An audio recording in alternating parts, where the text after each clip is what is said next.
How's it going, everyone? Today I just wanted to make a quick video about 3 forbidden Venom techs. Some things you can do while you're just chilling in training mode, right? While you're waiting for a match. Something you should only do also if you've already learned all you think there is to know. Just things to take your Venom game to the next level, right? So, because these are kind of like insane game-winning techs, we need to give them some cool names, right?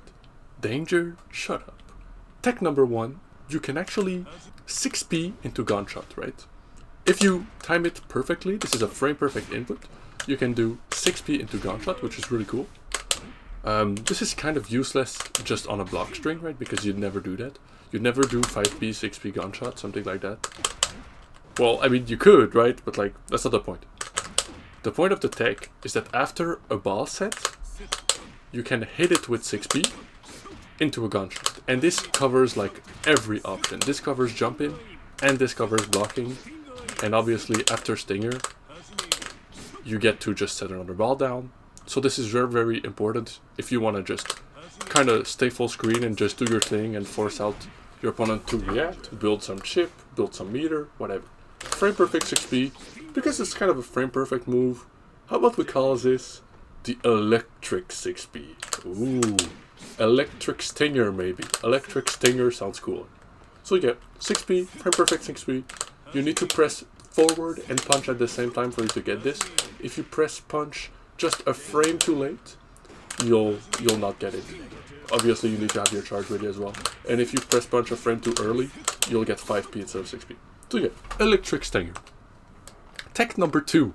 I don't know what we're gonna call this yet, but because command grab is very strong, you want to get it, right? Command grab is very cool. Obviously the scaling off of it is absolutely bullshit. Like, what the fuck is this? Type B. But it's very good. It's very good. And a very common situation you want to put yourself in to get command grab is because when you block, when your opponent block, they kind of get pushed back. You want to go for 6k to vacuum them into a command grab, right? But you have to kind of delay, because your opponent will be throw invuln for a little bit after blocking a move. So if you just go for the thing into command grab right away, it will whiff. So you need to delay, and you're actually very, very minus after 6k. Not only are you very, very minus, because it's a forward move, you don't have your charge like this. You're vacuuming your opponent in, so they're way too close to get hit by Q5. You can only special cancel, and like as I said, you also don't have the down up charge. So like you're kind of like checkmating yourself with giving yourself the only option to go for command grab. So your opponent should know that after 6k, they should just try to backdash, try to mash, they should try to whatever. But you can hold down back if you want, but like, yeah, it's like, yo, going for this move sucks. So what we want to do is, instead of going 5k, 6k to get our vacuum into a grab, we'd like to get it after 5k, but our opponent is very far away after 5k. Slightly too far away. At point blank, you can get this. You can get a delayed 5k into a command grab, kind of like how you can go for a punch into a tech throw scenario. But here's where the tech comes in. You can cover your moves, right? You can close slash and kick, you can cancel them into dash, and you can then cancel that dash into a move, right? You can see here I'm doing dash Q5, meaning I'm getting the sparks, but I'm also doing the motion for a DP, so I'm getting a move as well as getting the sparks. It's a very difficult input, especially with DPs, right? Because you have to be very precise. But this is very nice. This allows you to kind of keep your strength tighter and stay closer to your opponent. We're going to be using this to get what I just did right now. A kick into the Kara command grab. Kick, dash Kara into command grab. But once again, we have to delay. This is why it's very difficult. Because our opponent is throw invuln rather after a move, we have to delay the Kara as late as possible. As you can see, I can Kara very, very late here. If I do it too late, I won't get the sparks. I'll just get like a normal run. So you have to find the perfect timing where you're very much delaying, but still getting sparks. And this is like your cue. And boom, just like that. Delay it as much as possible, and you'll get the command grab. This is very, very good because it allows you to get like to threaten command grab from much longer ranges. Like this. This is like your opponent was never going to be ready for that. So yeah, what do we call this? How about the Stinker Ball? I don't know why. This sounds like a thing like a pool player would say, like a stinker ball or whatever. And you're the stinker if you do this. If you do this, you stink because you don't shower. So if you can pull this off, you are the stinker ball. Or maybe just like I don't know, maybe like balls, like your balls because you have balls. I don't know, dude. I don't know. Stinker ball. So that's tech number 2. We're kind of going in order of difficulty here. Tech number 3 is like, it's probably the most consistent if you practice all of them. But like, yo, if you do this, week 1 Venom, if you do this, you're even more stinkier. So we're gonna have to figure out a name. Comment down below what you think the name for the next tech should be. Okay. So, first things first, step 1 of this deck.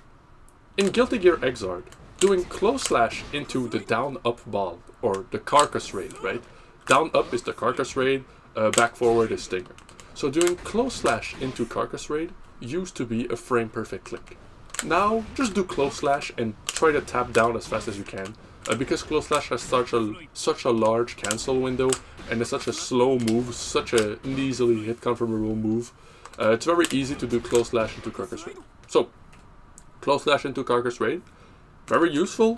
During a lot of pressure, you kind of want to do this to loop your opponent, especially when they're blocking, building out risk. And you can kind of do this forever. As you can see, I put my opponent's risk as like 50% when I do this. The only problem is that at some point I get pushed out, right? I can't do this forever because I get pushed out. And this is even more noticeable if my opponent FDs. So, here's when the tech comes into play. Just like last time, this utilizes a Kara, and we're gonna plink our Kara, or at least I think it's a plink. You do down, you do close slash, down, neutral dash up heavy, neutral dash up heavy, neutral dash up heavy. You have to be very, very quick with it, because you have to do the dash basically when your stick is going through neutral, so you still have an available charge, right? And if you do it all like perfectly, you will get a Stinger, or a Carcass Raid rather, with a charge, with a Kara cancel. Oh, I got it this time.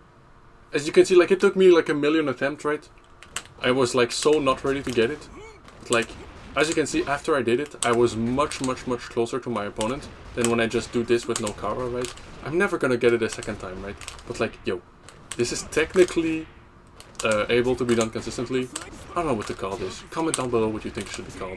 Comment down below if you even hit it once. I think I hit it like 5 times in my entire life at this point, and only 1 time was it in an actual game.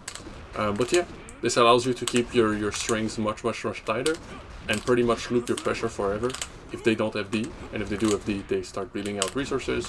So yeah, you're chilling. If you know how to play Venom and you're able to execute these 3 techs, that's very cool. It's very cool. You're probably going to reach Celestial in no time.